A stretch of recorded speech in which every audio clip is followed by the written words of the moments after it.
भज मन नारायण नारायण नारायण।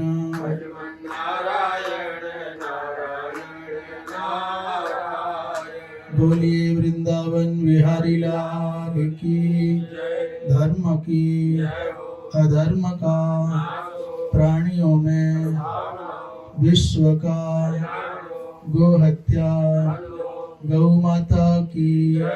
परम पूज्य धर्म सम्राट स्वामी श्री करपात्री जी महाराज की हर हर। परम श्रद्धेय श्री स्वामी जी महाराज, उपस्थित मातृशक्ति एवं श्रोता बंधुओं, स्कंद पुराण के वैष्णव खंड का वेंकटाचलम महात्म्य। आज कल प्रसंग चल रहा था कि भगवती मां धरित्री ने, वसुंधरा ने बराह भगवान से वेंकटाद्रि के विषय में अनेक प्रश्न किए और बराह भगवान एक एक करके सब प्रश्नों के उत्तर दे रहे हैं।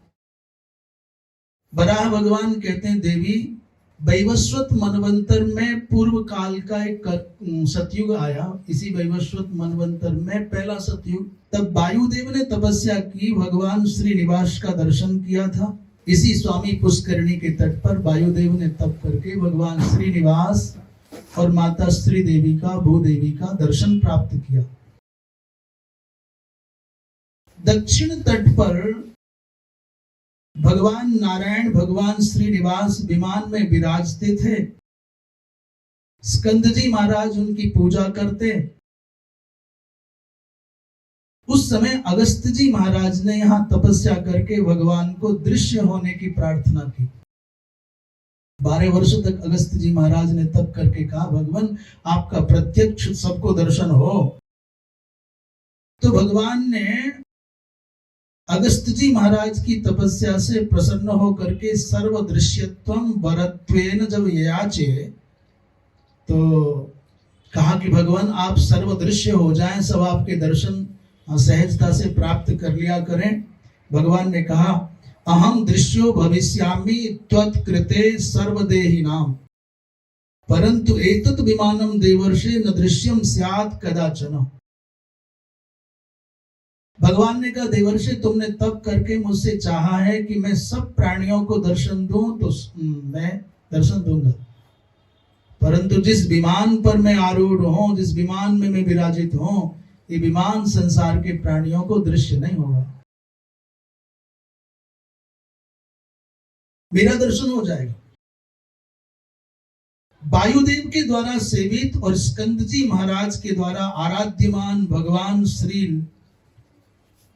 श्रीनिवास सबको सौख्य प्रदान करते हुए वहां विराज रहे थे। एक समय की बात है, बराह भगवान कहते हैं, हे देवी, 28वें द्वापर के मध्य महाभारत का जब महायुद्ध लगभग पूर्ण हो गया, अर्थात 28वां द्वापर का अंतिम काल चल रहा था, और उसके बाद महाभारत का युद्ध संपन्न जब हो गया, कलयुग आरंभ हो गया। ये लगभग समय वो है जब विक्रमादित्य जी महाराज धरती पर शासन करते थे।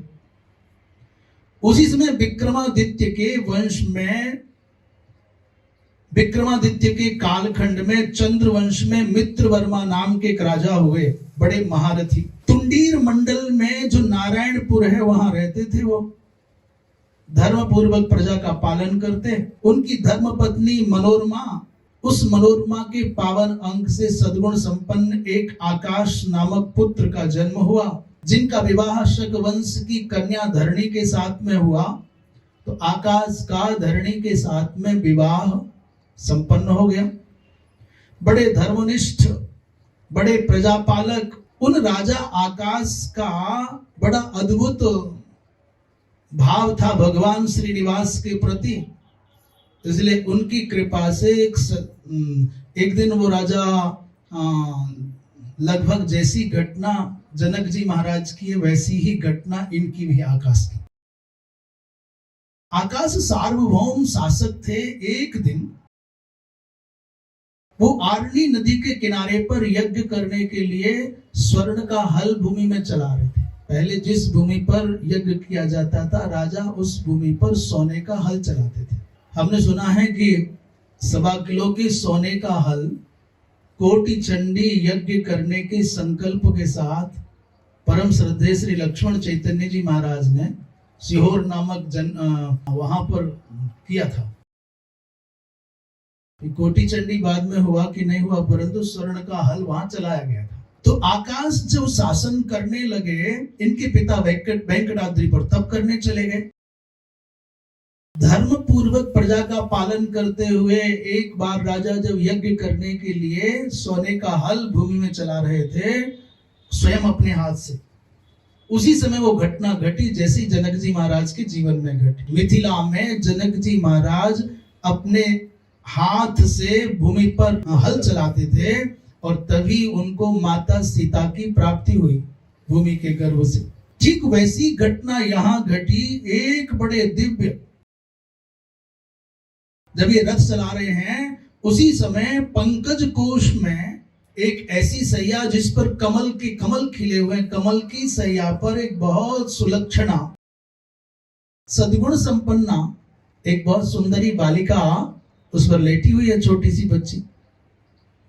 राजा आश्चर्य से, उनका हृदय आश्चर्य के कारण विस्फारित नेत्रों से बालिका को देख रहे हैं, आनंद से हृदय भरा हुआ है। उस बच्ची का नाम पद्मावती रखा और मन में सोचते, भाई स्वर्ण के हल के अग्रभाग में भूगर्भ से ये बालिका प्राप्त हुई, ये किसकी है? इसका लालन पालन करें तो कैसे करें? आकाशवाणी ने कहा, राजन तवेयं कन्या, ये कन्या तुम्हारी है, इसका पालन करो।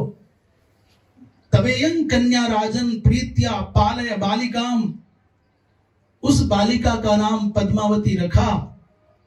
और आकाश और धरणी दोनों के दोनों निसंतान पहले थे ही, पुत्री को पाकर के बड़े प्रसन्न हो गए। प्रजा में महोत्सव मनाया गया, आकाश मंडल से बड़े दिव्य दुंदुभियों का वादन हुआ, पुष्पों की वर्षा हुई। जिस पल पद्मावती ने महाराज के भवन में प्रवेश किया उसी पल एक और अद्भुत चमत्कार हो गया। बहुत वर्षों से महारानी धरणी को संतान होने का कोई लक्षण भी दिखाई देता नहीं था। बड़े बड़े वैद्य, बड़े बड़े आचार्य, बड़े बड़े महात्मा प्रयत्न करके हार गए थे।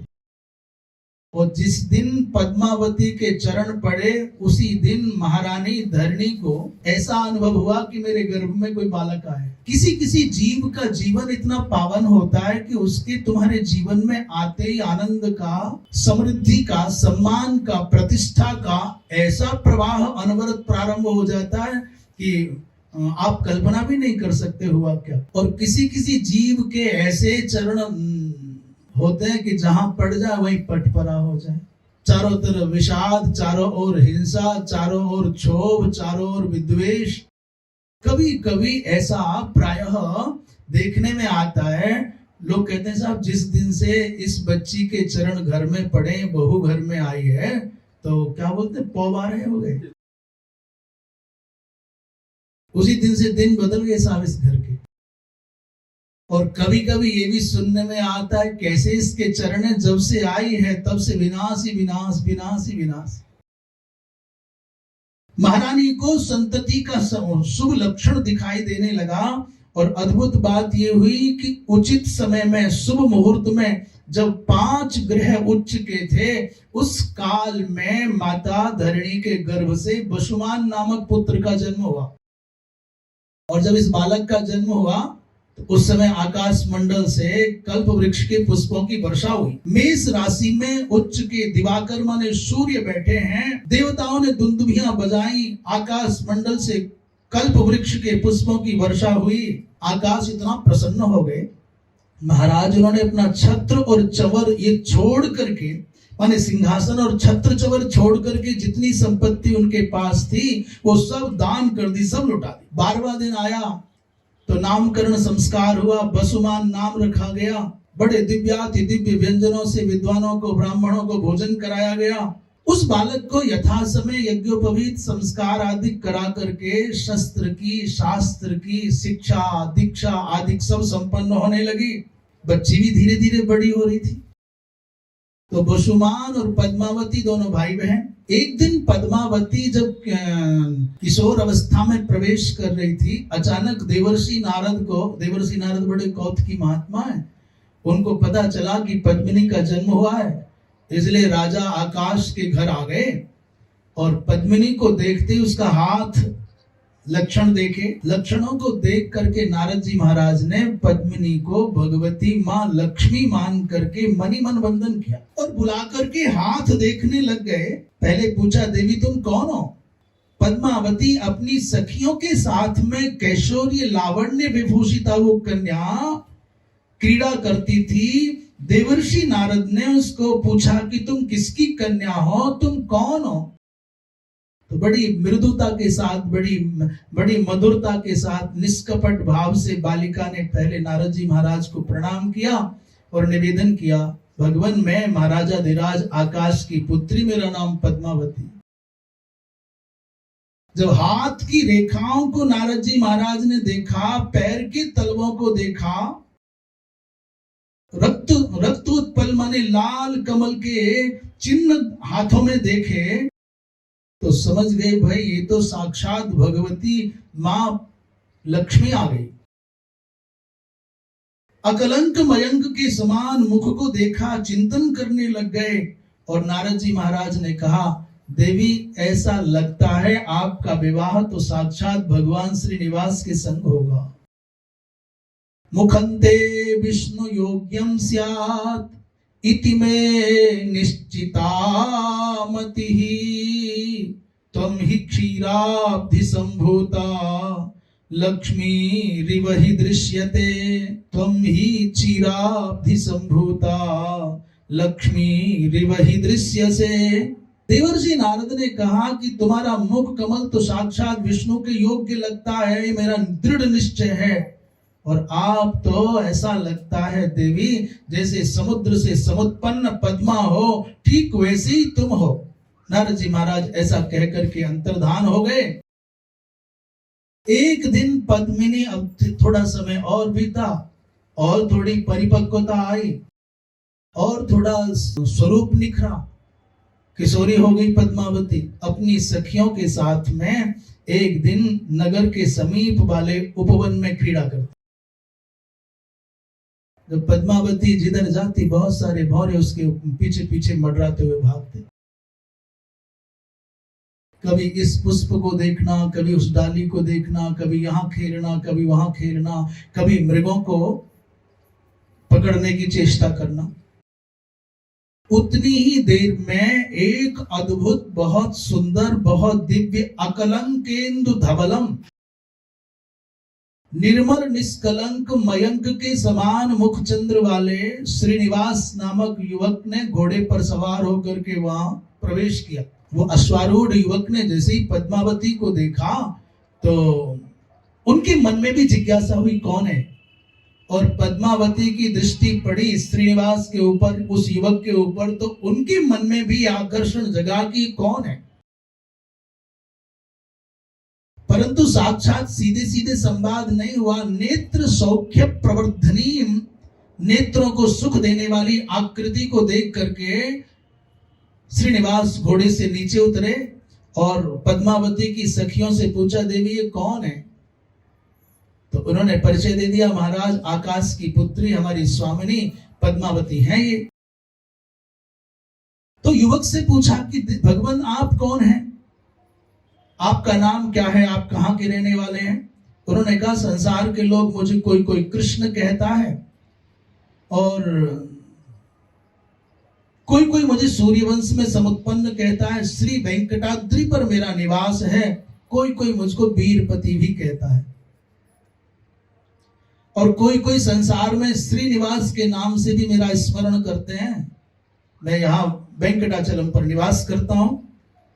सखियों ने कहा महाराज आप चाहे जो भी हो जल्दी चले जाओ, ये प्रमदावन है, यहां पुरुष का प्रवेश स्वीकार्य नहीं है। यहाँ प्रमदावन माने जहां केवल बालिकाएं स्त्रियां ही रमण करें, क्रीड़ा करें, एक ऐसा अधिकृत क्षेत्र जहां पुरुष का प्रवेश वर्जित हो, उसे प्रमदावन कहते हैं। उन्होंने कहा महाराज चले जाओ जल्दी से, नहीं तो महाराज आकाश को पता चल गया, आपको पकड़ करके कारागार में बंद कर देंगे। श्रीनिवास प्रभु ने देखा कि यहाँ रहना बहुत देर तक उचित नहीं है और संवाद करने का कोई अर्थ भी नहीं है। मन अपना यही छोड़ गए और तन बेचारा घोड़े पर बैठा और वेंकटाद्रि चला गया। आज प्रभु श्रीनिवास पहुंचे। एक बड़ी रोचक कथा, बड़ी विचित्र कथा है, जिसको सुनकर के आपको, यदि आपके हृदय में भगवान की लीला के प्रति भाव होगा तो आप इसको श्रद्धा के साथ में स्वीकार करेंगे, श्रवण करेंगे, और मन में संदेह हुआ तो हंसी आएगी। भगवान भी ऐसा करते हैं क्या? पर भगवान अपने भक्तों को सुख देने के लिए न जाने कैसी कैसी लीला कर सकते हैं। साक्षात त्रिभुवनपति तिरुपति भगवान श्रीनिवास पद्मावती को अंगीकार करने के लिए एक ऐसी विचित्र लीला करते हैं जैसे कोई सामान्य युवक करता हो। मन छोड़ गए यहीं और तन घोड़े पर सवार होकर के वेंकटाद्रि पहुंच गए। वहां आपकी सेवा में बकुल मालिका है और भी बहुत है। मध्याह्न में भगवान ने भोजन नहीं किया, नैवेद्य अर्पित किया, पर प्रभु ने नहीं पाया। बकुल मालिका ने पूछा आकर, भगवान ये प्रसाद और आप नहीं पाए तो फिर कौन पाएगा? बकुल मालिका ने उदासीनता को देखा और पूछने लगी, महाराज कारण क्या है? भगवान ये जो आप जब से लौटे हैं तब से आपके मुख कमल की कांति आपके मुख से गायब हो गई, कारण क्या है?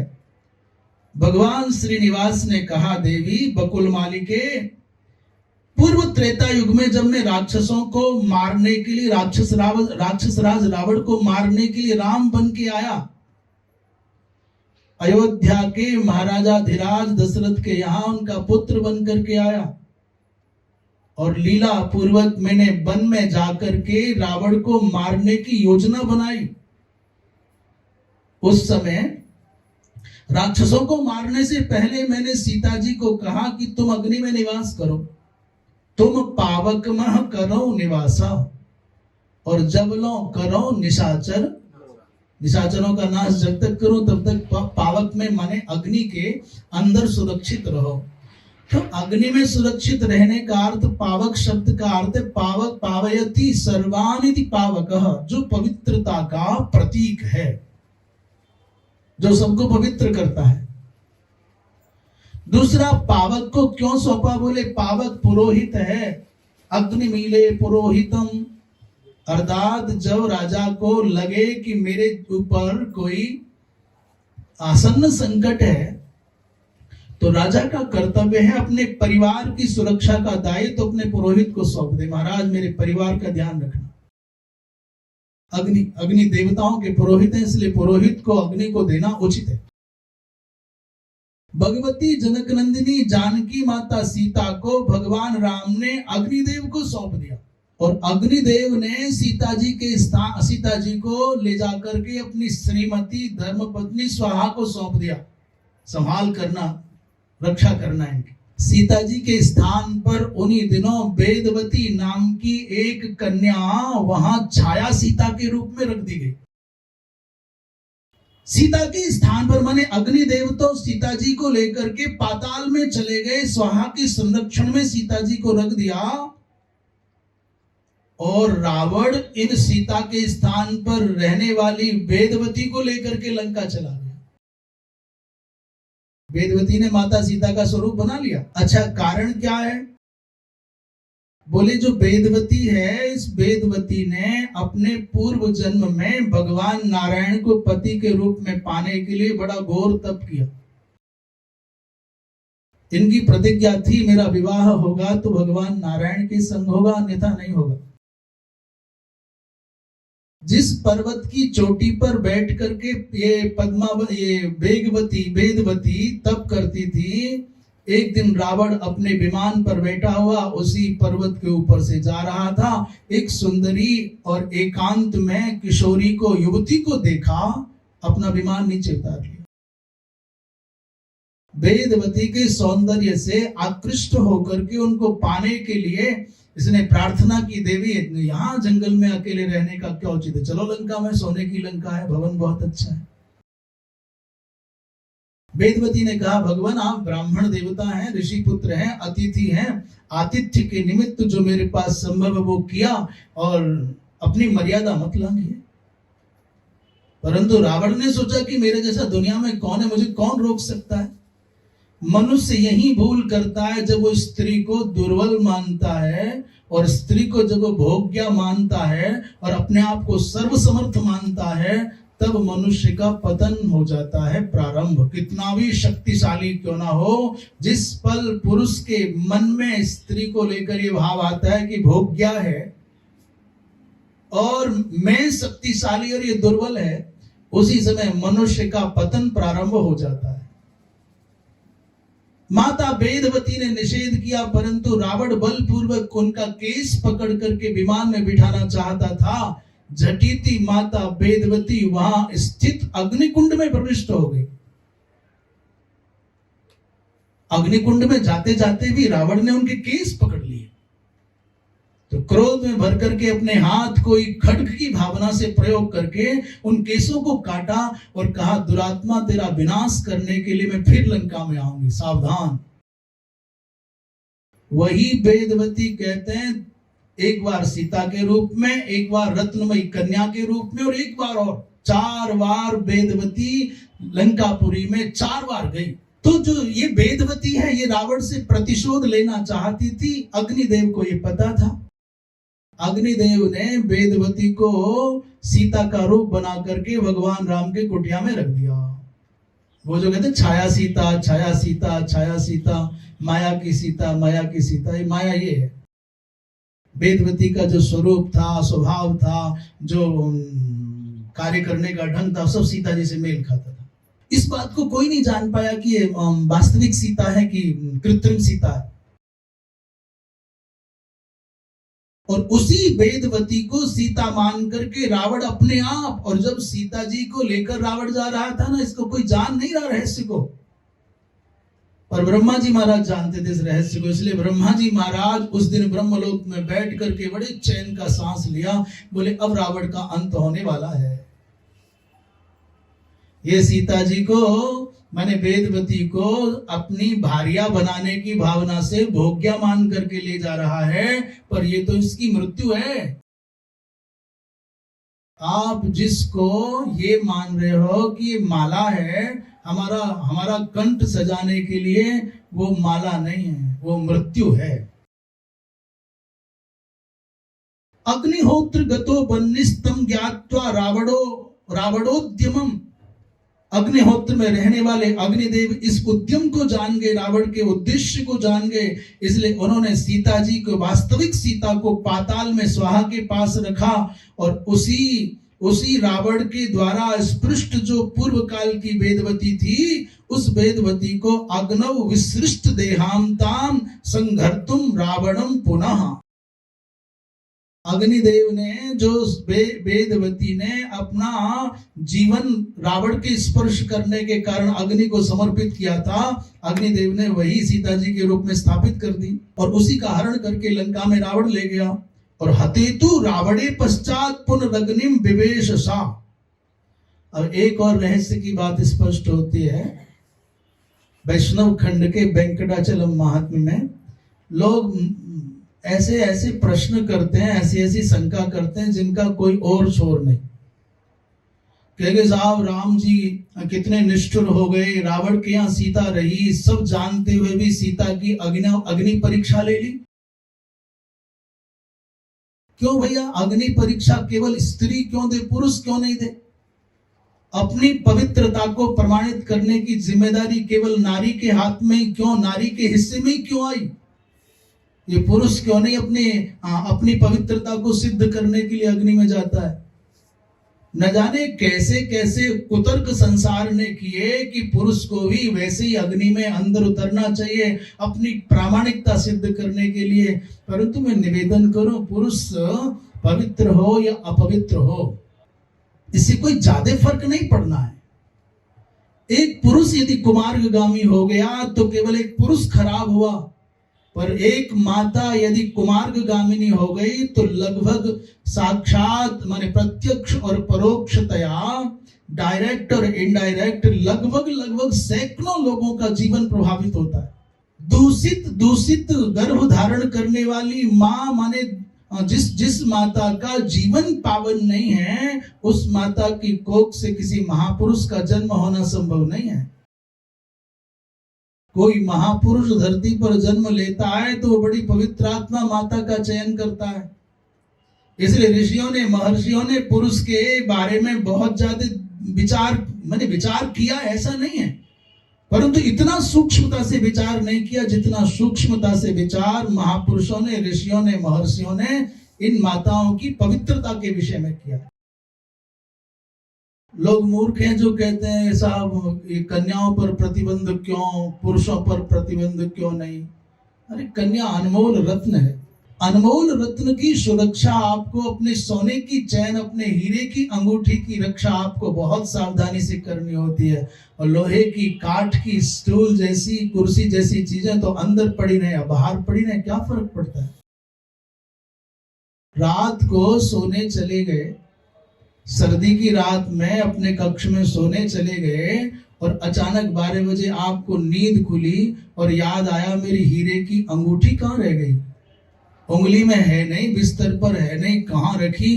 तो याद आया हम खेल रहे थे घर के बाहर और मैंने उस समय खेलते समय अंगूठी दरवाजे पर रख दी थी। बताना कोई चैन से सो पावेगा। कितनी भी भयंकर ठंडी हो, कितनी भी गहरी काली रात हो, कितना भी कोहरा छाया हो, आप रात के 12 बजे भी पसीना आएगा, आग सी जलेगी शरीर में, उठ करके तुरंत बाहर जाओगे, दरवाजा खोलोगे देखो अंगूठी है कि नहीं। और जब तक अंगूठी नहीं मिलेगी हीरे की तब तक आपको चैन नहीं आएगा। और लेटे हो बिस्तर पर, भैया कुर्सी आज बाहर रह गई पुरानी वाली लोहे की, अंदर रखी कि नहीं रखी। और लोहे की कुर्सी को कौन ले जाएगा, पड़ी रहने तो पुराने काठ की कुर्सी। बोले पूरे बाहर रह गई थी, बाहर बैठे थे। अरे कि जस्ट सो जा, चैन से पड़ी रहने दो, कोई ना ले जा रहा उसको। बाहर पड़ी हुई पुरानी सी, टूटी सी, खराब सी कुर्सी बाहर रह जाए तो आपकी नींद नहीं उचटती, आपको बेचैनी नहीं आती।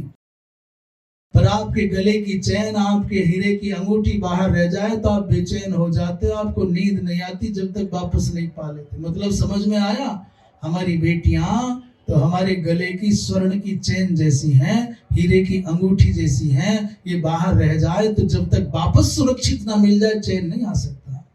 और लड़के तो टूटी हुई कुर्सियों के जैसे हैं, जंग लगी पुरानी बूढ़ी कुर्सियों के जैसे हैं। रह गई बाहर तो रह गई।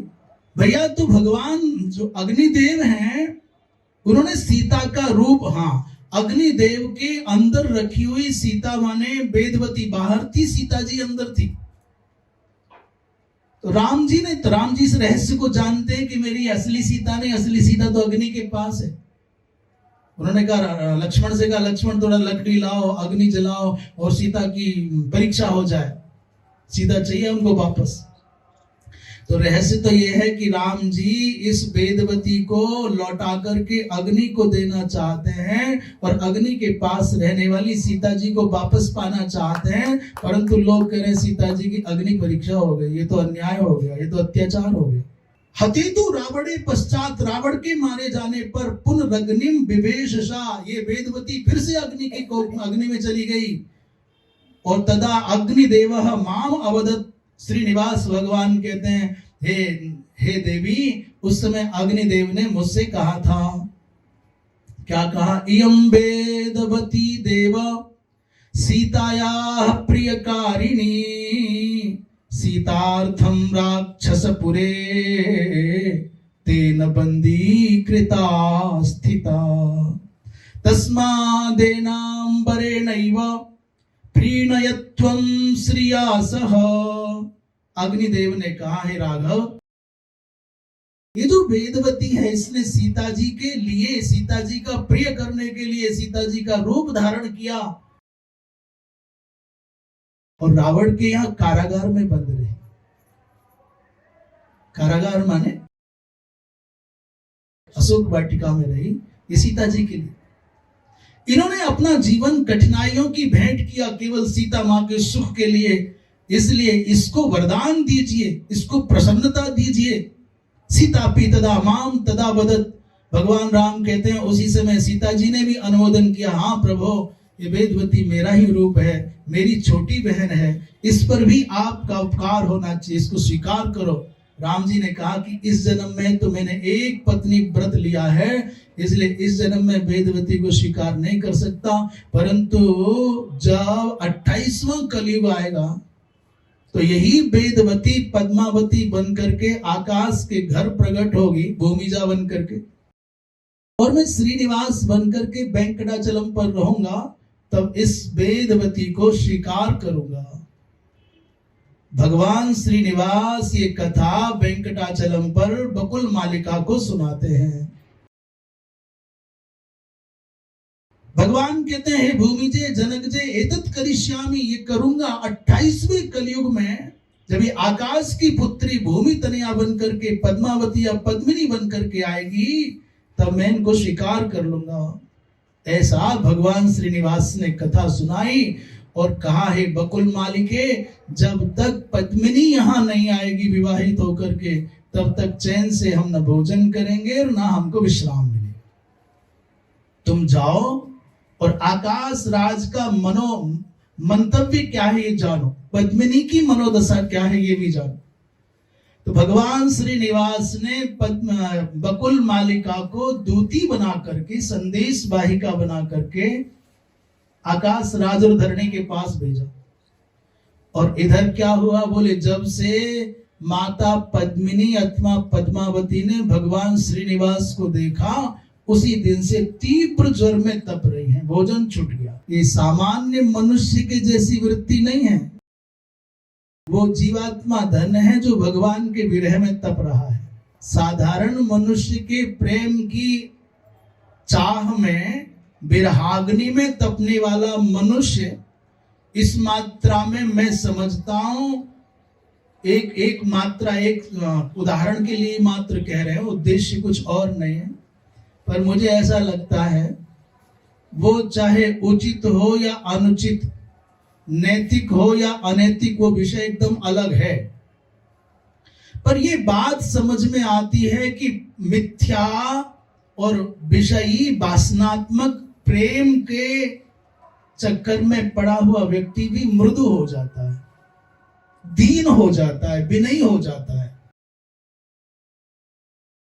माने प्रेम का जो विद्रूप है, प्रेम का जो दूषित रूप है, प्रेम का जो विकार है, जैसे संसारी प्रेम कहते हैं, वासनात्मक जो पक्ष है, जैसे अग्नि में धुआं रहता है और ज्योति रहती है दोनों, ये जो वासनात्मक पक्ष है प्रेम का, ये वैसा ही जैसे अग्नि की दो सत्ता, धुआं और प्रकाश। ऐसी प्रेम तत्व के दो पक्ष हैं, एक वासनात्मक सांसारिक व्यवहार और दूसरा है पवित्र उपासना में भगवत प्राप्ति का साधन। तो सामान्य मनुष्य जब किसी सामान्य व्यक्ति के प्रति अनुराग से भर जाता है, तो सारी दुनिया का तिरस्कार सहने को भी तैयार और करने को भी तैयार, सारी दुनिया का तिरस्कार सहने को भी तैयार और सारी दुनिया का त्याग भी करने को तैयार हो जाता है, परंतु सामान्य मनुष्य को त्यागने को तैयार नहीं होता। ये बात मैं हमारे कहने का उद्देश्य क्या है, कितनी गंभीरता से हम कह रहे हैं, कितना आप समझ पा रहे हैं। सामान्य प्रेम का भी ये प्रभाव है कि सारी दुनिया अपमान करे, तिरस्कार करे, सब सह लेगा, रोलेगा और सबको त्यागना पड़े, त्यागने को तैयार हो जाएगा। तो सोचो, जिस जीव का भगवान से प्रेम हो जाए, ये तो वासना में प्रेम है, इसका परिणाम ये, जो भगवान से उपासना में प्रीति हो जाए, विशुद्ध प्रेम हो जाए, वो संसार में फिर किसको अपने गले लगाएगा। जगते रहत उदासी, संसार से उदासीन रह करके जिसको भी त्यागना पड़ेगा त्यागेगा, परंतु उस परम पुरुष के परम प्रेमास्पद परमात्मा के प्रेम में पड़ा उसके बिना चैन नहीं आएगा।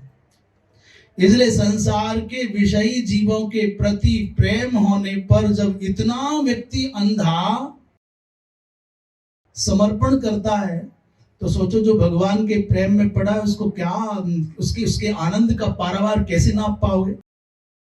तो जो पद्मावती है, जो पद्मिनी है, जिस दिन से भगवान श्रीनिवास का दर्शन किया, घर आ तो गई पर घर में केवल शरीर पड़ा है, मन तो श्रीनिवास भगवान के। अनेक राजा की पुत्री है, बड़े बड़े वैद्य आते हैं, बड़े बड़े मांत्रिक आते हैं, यांत्रिक आते हैं, तांत्रिक आते हैं, और भी जो कुछ करने वाले हैं, सबका नाम नहीं ले सकते पर सब आते हैं। बोलिए वृंदावन बिहारी लाल की। महाराज एकांत में जब अपनी पुत्री को पीड़ित देखा तो माता ने पद्मिनी से पूछा, बेटी बात क्या है, तू बता तो, तेरे ज्वर का कारण क्या है, तू खाती नहीं पीती नहीं।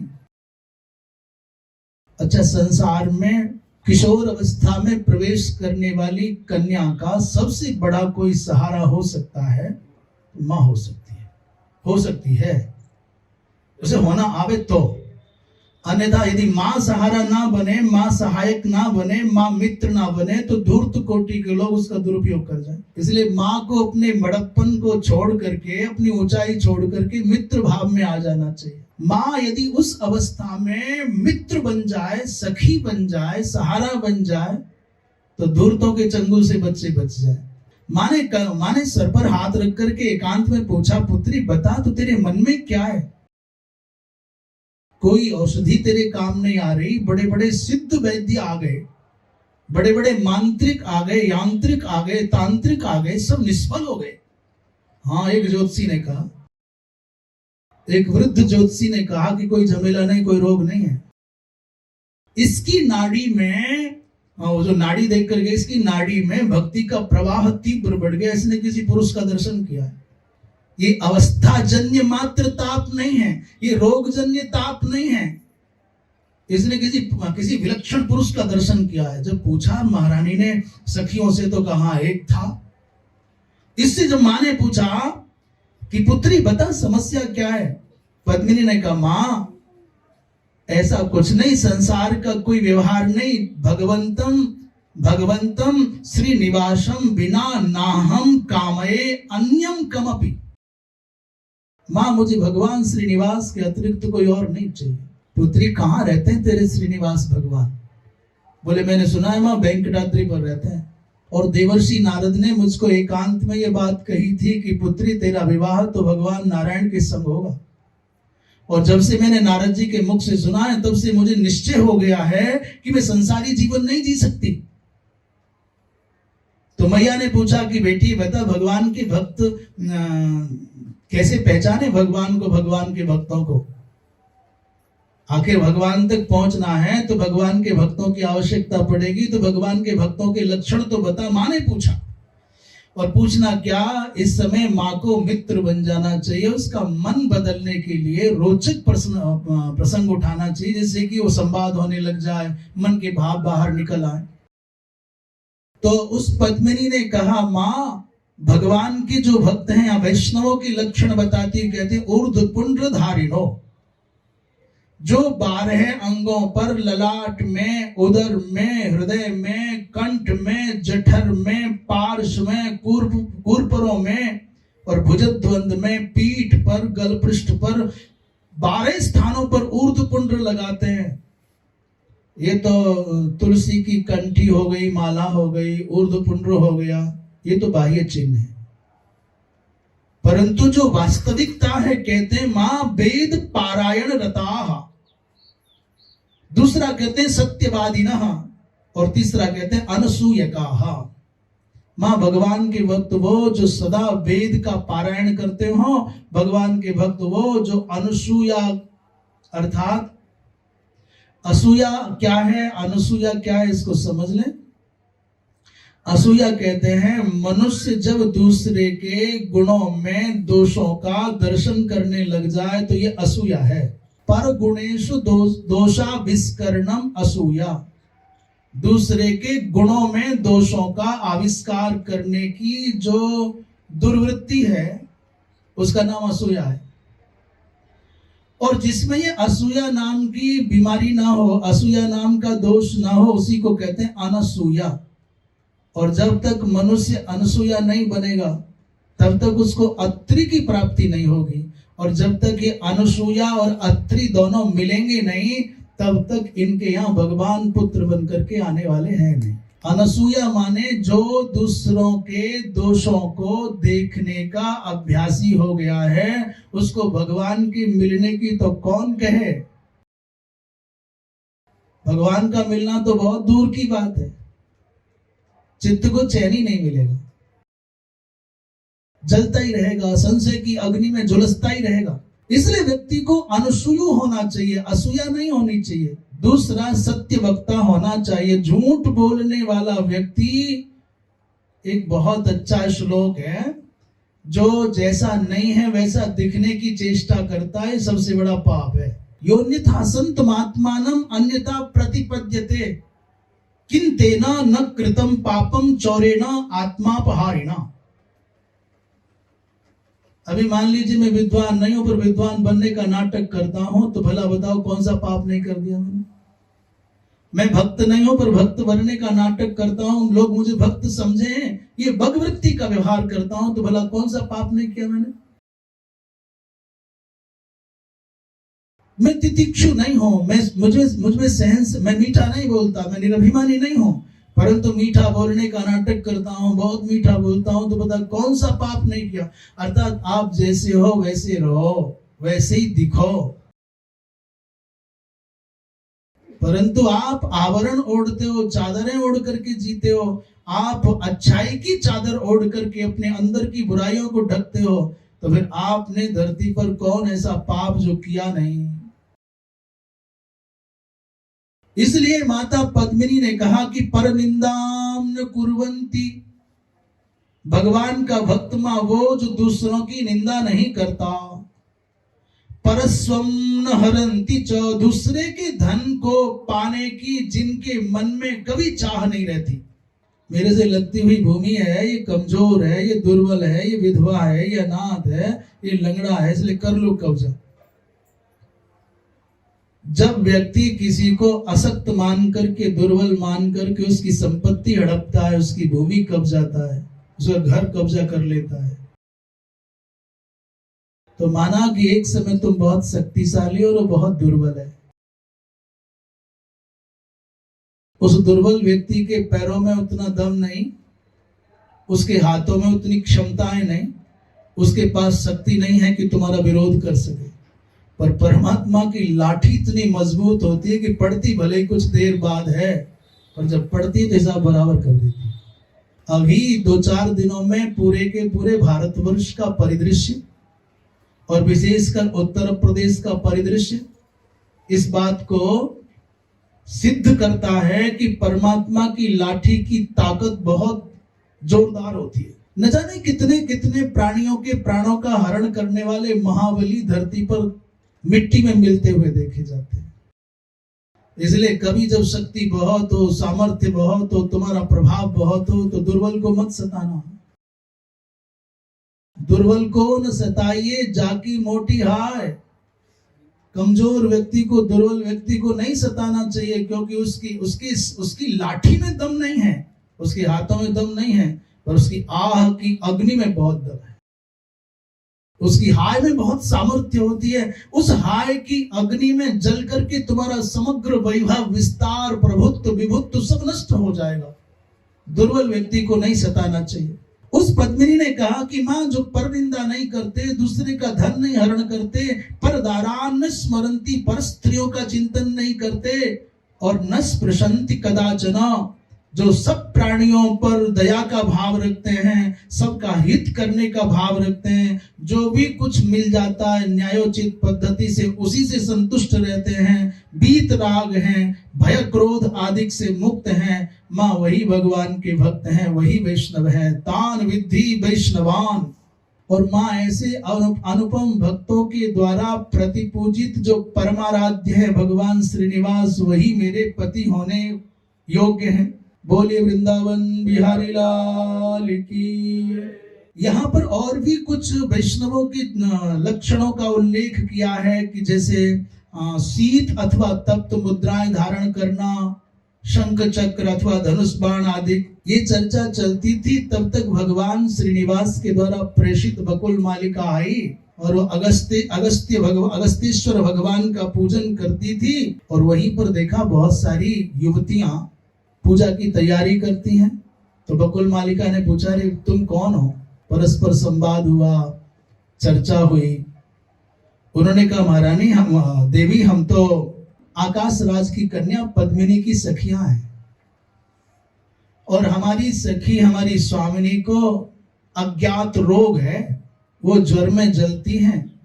किसी ज्योतिषी ने, विद्वान ने बताया कि बहुत जल्दी ज्वर शांत हो जाएगा, अभीष्ट मनोरथ सिद्ध होगा, परंतु अगस्त्येश्वर भगवान का रुद्राभिषेक हो जाए।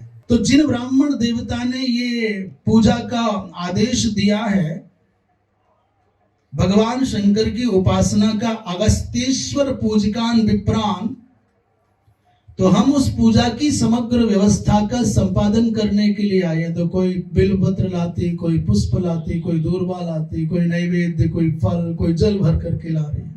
एकादश ब्राह्मण बुलाए गए, बड़े उत्तम कोटि के वेदज्ञ, और वहां नमक चमक के विधान से अभिषेक चल रहा था। तो बकुल मालिका ने कहा कि क्या आप हमको पद्मिनी से मिला सकती हो, पद्मिनी की माता से मिला सकती हो? उन पद्मिनी की सखियों ने कहा, हाँ अवश्य। तो बकुल मालिका चल करके उन सखियों के साथ में वो अभिषेक संपन्न हो गया, पूजा संपन्न हो गई। ब्राह्मण देवता भी पहुंच रहे महल में, प्रसादी पाएंगे, दक्षिणा पाएंगे।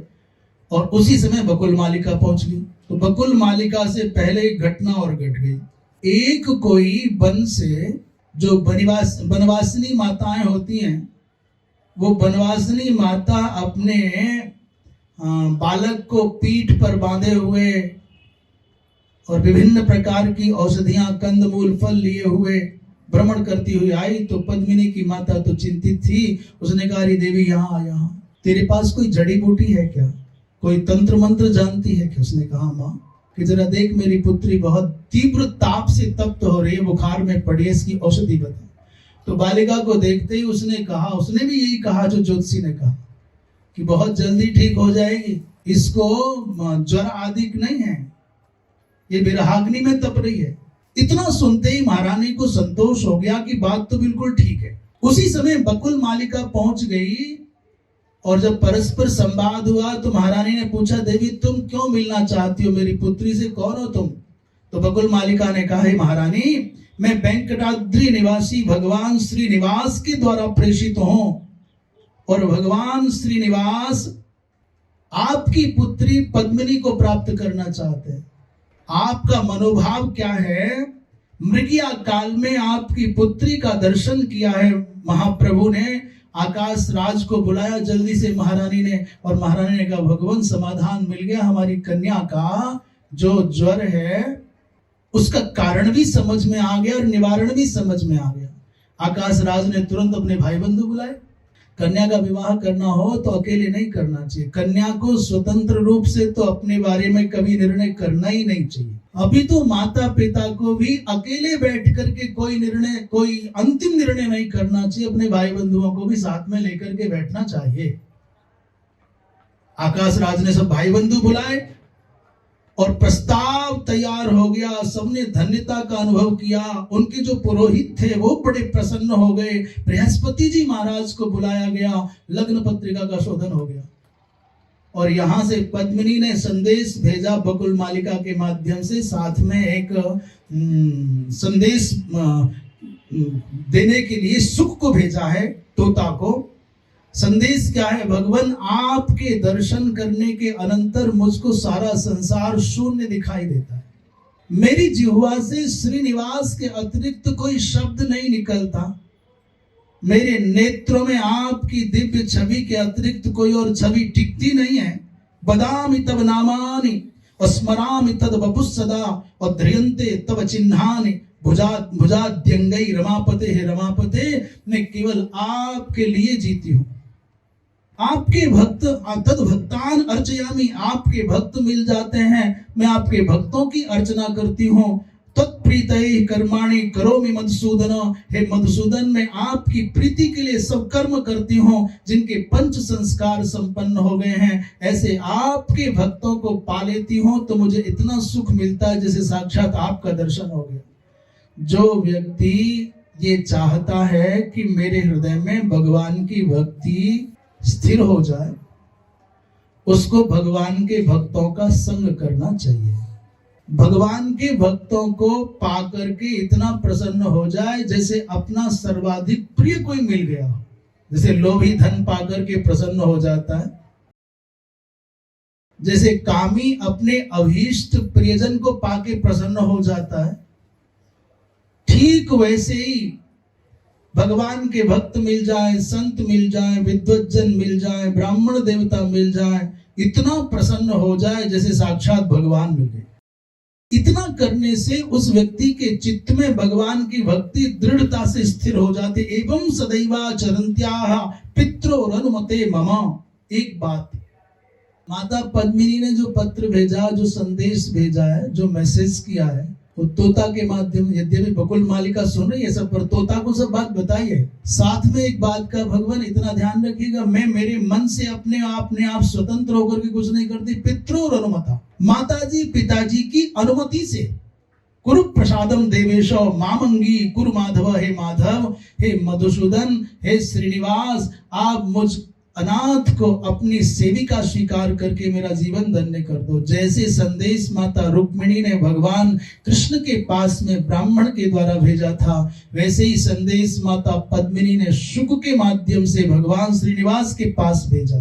देखिए, एक अंतर इतना है कि आजकल जो प्रेम के नाम पर फूहड़पन पसर रहा है, उसमें और इस प्रसंग में बहुत अंतर है। यहाँ वैशिष्ट्य क्या है? बोले सामान्य कन्या भी जिसके प्रति आकर्षित हो जाती है, उसके प्रति मूर्खता भरी बातें करती है। उसको लगता है कि मेरा निर्णय सबसे उत्तम है। परंतु इस प्रसंग में और ये जो आजकल प्रसंग चलते हैं उनमें अंतर क्या? यहाँ पित्रो रनुमते मम, यहाँ माता पिता की आज्ञा से जो किया जा रहा है, माता पिता के मार्गदर्शन में और आज्ञा से हो रहा है। माता पिता का तिरस्कार करके तथा कथित प्रेम के नाम पर आजकल जो हो रहा है, ये मनुष्य के अपने विनाश का भी कारण है और सामाजिक ह्रास का भी कारण है। और केवल अपने विनाश का और सामाजिक ह्रास का नहीं, ये पूरी की पूरी मानवता के लिए भी बहुत हानिकारक है। आजकल बच्चियां जो व्यर्थ में क्षुद्र लोगों की ओर आकर्षित हो जाती हैं, विशेषकर यवनों की ओर आकर्षित हो जाते हैं, म्लेच्छों की ओर, और उनको लगता है साहब मेरे वाला वैसा नहीं है, तो ये बहुत बड़ा घातक हो जाता है। अपने जीवन से भी हाथ धोना पड़ता है। और गोप्यत्वेनापि नास्ति मम प्रीति, कोई गोपनीयता से नहीं है, मेरे माता पिता को सब ज्ञात है। और भगवान एक निवेदन हो रहे, मिथ्या देहाकर्षण भी नहीं है, ये आत्मा का संबंध है। ये भाव प्रबणम समर्पणम स्वीकृत्य प्रभो मम जीवनम रक्षस्व, मेरे जीवन की रक्षा करो। अब सुख के माध्यम से जब ये संदेश भगवान श्रीनिवास को प्राप्त हुआ, बकुल मालिका ने भी वहां की परिस्थितियां बताई, तो झटिति भगवान श्रीनिवास ने प्रसन्न होकर के अपने गले की बन माला, बड़ी दिव्य माला, तुलसी की माला उठा करके शुक को दी और कहा जाओ ये प्रसादी के रूप में पद्मिनी को लौटा देना। ये बनमाला क्या है? बोले वन में उत्पन्न होने वाले अनेक प्रकार के पुष्पों की विरचित माला को बनमाला कहते हैं। ये एक भाव है। दूसरे आजानुलंबिनी माला, सर्वर्तु कुसुमोज्ज्वला, मध्य स्थूल कदम्बाद्या बनमालेति कीर्तिता। वाचस्पत्यम में ऐसा लिखा है कि इतनी बड़ी माला हो कि गले में डाली जाए तो भगवान के घुटनों तक आ जाए। आजानुलंबिनी माने घुटनों तक सुदीर्घ जो माला है, जिसमें सब ऋतुओं के खिलने वाले पुष्प लगे हों और बीच में कदम्ब आदि भी लगे हों, उस माला को बनमाला कहते हैं। अब तो भगवान श्रीनिवास का विवाह के निमित्त जो देशाचार, लोकाचार, शास्त्राचार है उसका पालन होने लगा। और इधर आकाश राज और धरणी माता ने भी अपनी कन्या को विवाह के निमित्त तैयार करना आरंभ कर दिया। जब पद्मिनी के पास में भगवान की कंठस्थित माला पहुंची, विष्णु मालाओं सुकंठस्थाम हरेश तेना दाय सस्मितः, उस माला को प्राप्त करके पद्मिनी को लगा कि साक्षात भगवान का सानिध्य मुझको मिल रहा है। भगवान के चरणों पर चढ़ी हुई तुलसी मिल जाए, भगवान का चरणोदक मिल जाए, भगवान के कंठहार की पुष्प मालिका मिल जाए, उस माला को, उस निर्माल्य को, उस प्रसादी को, उस चरणोदक को पाकर के आपको ये लगे कि साक्षात प्रभु का दर्शन मुझको हो गया, प्रभु का स्पर्श मुझे हो गया, तो वो प्रसादी, वो निर्माल्य, वो पुष्प पाना सार्थक हो गया। और केवल अहंकार सजाने के लिए, एक देखो मेरे गले में बड़ी माला पड़ी है दिखाने के लिए, तो फिर उसका कोई लाभ नहीं। इसलिए भगवान की प्रसादी को, निर्माल्य को पाकर के भगवत संग का सुख मिले, ऐसा अनुभव करे, ऐसा भाव में डूब जाए, तो भगवान के भक्त का बड़ा लाभ हो। कमलाया स्कंद देशे ममोच सुमनश्चिताम। अब भगवान जब आए हैं, एक बात और कह करके विराम दें। आजकल विवाहों में एक वरमाला का चक्कर चल गया है। जो वधू बनने वाली है, कन्या वर के गले में माला डालती है और वर कन्या के गले में माला डालता है। और कभी कभी बड़ा ऊंचापन भी दिखता है कि वो उचक गया और ऊंचा हो गया, वो क्या सब नाटक होता है। पर ये शास्त्रीय है क्या? हाँ, स्कंद पुराण के अनुसार ये शास्त्रीय है। भगवान श्रीनिवास आए हैं और भगवान श्रीनिवास ने अपने हाथों की माला नगर के बाहर जब स्थान सजा है। एक और विशेष बात है कि जब बरयात्रा आ रही है, उसके आने से पहले कन्या हाथी पर सवार होकर के, वाहन पर बैठ करके नगर की परिक्रमा करके नगर के बाहर आ गई कन्या। उधर से बरयात्रा आ रही, इधर से कन्या ने पूरे नगर की परिक्रमा की है और नगर के बाहर ही ये वरमाला का कार्यक्रम हुआ है। भगवान श्रीनिवास ने अपनी माला माता पद्मिनी के कंठ में डाली और माता पद्मिनी ने भगवान नारायण के कंठ में जयमाला डाल दी। इसके बाद फिर अंदर प्रवेश हुआ तो लाजा होमांत जो वैदिक विधियां हैं सब संपन्न हुई, पाणी ग्रहण संस्कार संपन्न हुआ। अब जब कन्यादान कर दिया तो आकाश राज ने चरणों में दंडवत प्रणाम किया। भगवान ने कभी वरदान मांगो। आकाश राज ने कहा, भगवान वरदान तो मांगने के लिए बचा क्या, जब आप हमारे संबंधी हो गए तो इससे बड़ा और क्या रह गया मांगने के लिए शेष। परंतु तत्सेवई बेह देवैवं भूयादव्य विचारिणी। आप यदि हम पर प्रसन्न हैं तो मैं केवल अपनी कन्या आपको दान नहीं कर रहा, मैं अपना आत्मार्पण, आत्मसमर्पण भी करता हूं। और कुछ चाहिए नहीं प्रभु, बस जब तक इस संसार में मेरा अस्तित्व रहे आपकी सेवा करता रहूं, निष्कपट भाव से, निर्व्याज भाव से, निर्लोभ भाव से, बदले में कुछ चाहिए नहीं, बस आपकी प्रसन्नता भरी दृष्टि बनी रहे। ऐसा कह करके भगवान पद्मिनी को विदा करके वेंकटाचलम लेकर गए हैं। और आज की कथा को यही विराम देते हैं। शेष प्रसंग कल होगा। श्रीमन नारायण नारायण नारायण, श्रीमन नारायण